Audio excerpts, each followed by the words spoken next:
Look at that, 25.98. All right, guys, this is my review of the JFlowers BRKR. It's their new brake cue. It just released. This is the wrapless version. I prefer a wrapless cue just because of the way I stroke. I have never had a quality cue before, a quality brake cue before. I'm going to be totally honest. I already filmed a unboxing and review for this. I hit a bunch of brake shots. It felt really good. It went great, and then I did some brake speed tests using the Predator brake speed app. I broke my record on that, and then when I went to check the footage, it looked like this. All blurry, and you couldn't see anything. I'm shooting it all again now just to give my review of this cue. So it's made really well. I love the weight. It's nice and lightweight. It's a stiff carbon shaft. The tip is a phenolic tip. It's the tip that JFlowers puts on their brake cues. I am not used to it. I'm used to a Talon brake 2 tip or the Icebreaker Plus tip. I love those tips. I think they're awesome. The Icebreaker is really grippy, and so it kind of puts some unwanted spin on my brakes sometimes. So I'm shooting more with the Talon brake 2 now. But I really like the way this hits, so I might not change it for a while. We'll see. I love the colors. I think they turned out great. Yeah, I mean, it's really comparable to those really high-end cues like the BK Rush or the Synergy Breach, the Q-Tech Breach. I'm telling you right now, you guys, I have used those products. I've tried a lot of really nice brake cues. I've tried those. I've tried the Mez brake cue, the Tiger Icebreaker. You guys, I have tried a lot of nice brake cues. This is just as good. And here's the deal. Like, I've never been wowed by amazing brake cues just because I've always felt like it was my duty to work on my brake, work on my mechanics, on my technique. Let me tell you, as a guy who has been using a heavy wooden 14mm brake cue for as long as I've been playing pool, I'm telling you, there is nothing like a quality brake cue to really get you to understand the difference. And this is a quality brake cue. So I'm setting up some 10-ball brakes. I'll do a variety of brakes, some more medium speed, some different techniques, and just experiment. I haven't done a whole lot of hitting brakes with this cue yet, but you will see. And then I'll see if I can do some brake speed testing as well. Now let me tell you the main difference between what I had and what I now am using. First of all, this is a 14mm shaft. It's humongous.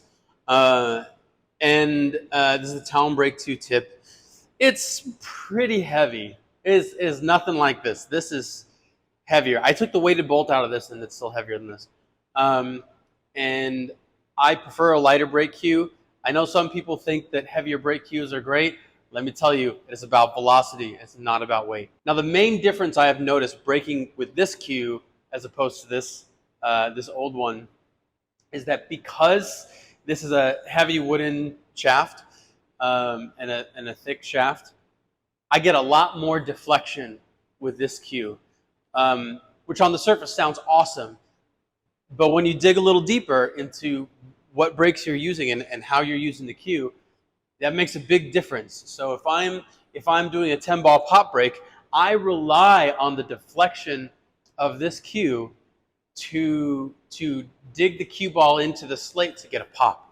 So I'm hitting a lot more level with this cue than I am with this cue. I have to dig more into the slate with the angle with this cue than I do with this.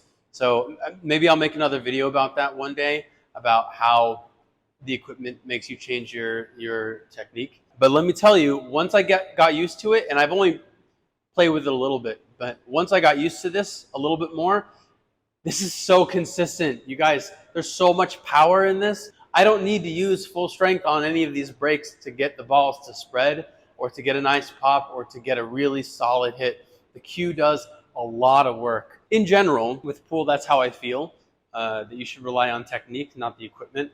But when you have both, it goes a long, long way. So let's hit some balls.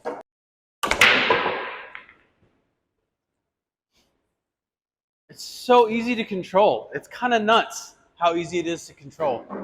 All right, I'm gonna dig a little bit more into the slate on this one, and the way I do that, by the way, is when I go through the cue ball, I don't just let my elbow drop. I use a little bit of the back to your fingers, and I push through.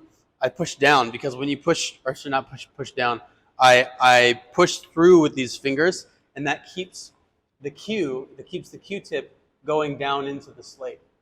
If I don't have those couple extra fingers and I just use the elbow drop, it keeps the cue pretty level. But if I use these two fingers and push down, watch the tip as it keeps driving down forward into the slate.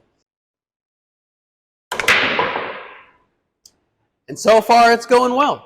I mean, I'm not making balls, but that's fine. The point isn't to make balls right now. The point is just get used to this cue, get used to the speed of the cue, the way it feels.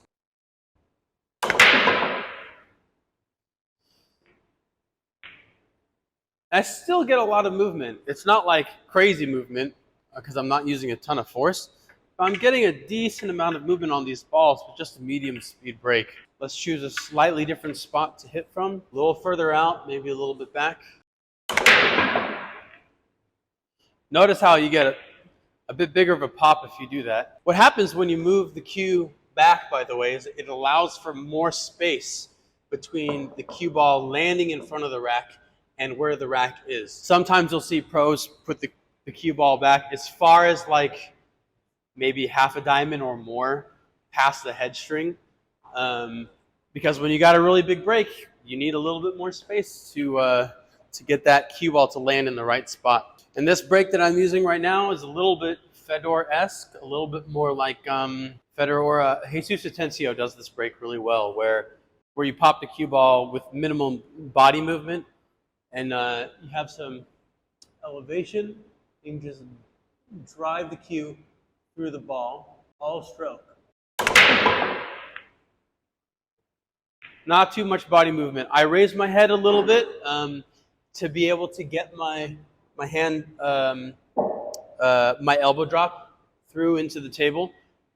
Because if you keep your head still, what happens is you can't get through it much more. Like there's no physical space to get your cue through the ball anymore. So the reason they lift up is so now that there's space to move your arm. So some decent breaks, not a whole lot of effort there, just a medium hit. Now let's try to hit them a little harder with some extra mechanics and see how that feels.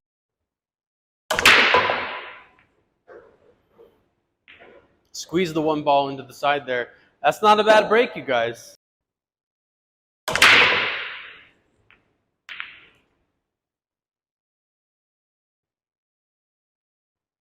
Not bad, not bad.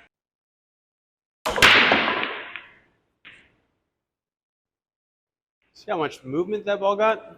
I'm going to move on to break speed test. This is the fun part. Now I know how hard you can hit the rack and what speed you could hit the rack is not equivalent to the quality of a break cue. It's not. But it's sure fun to hit them hard anyway. All right, so let me get the app out here.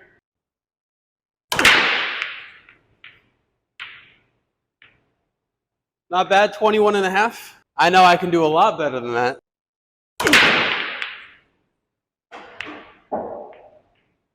21.5 again.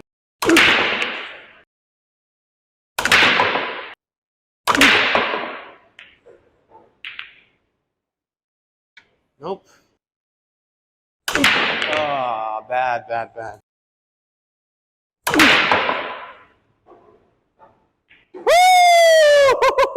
Yeah! Look at that. 25.98.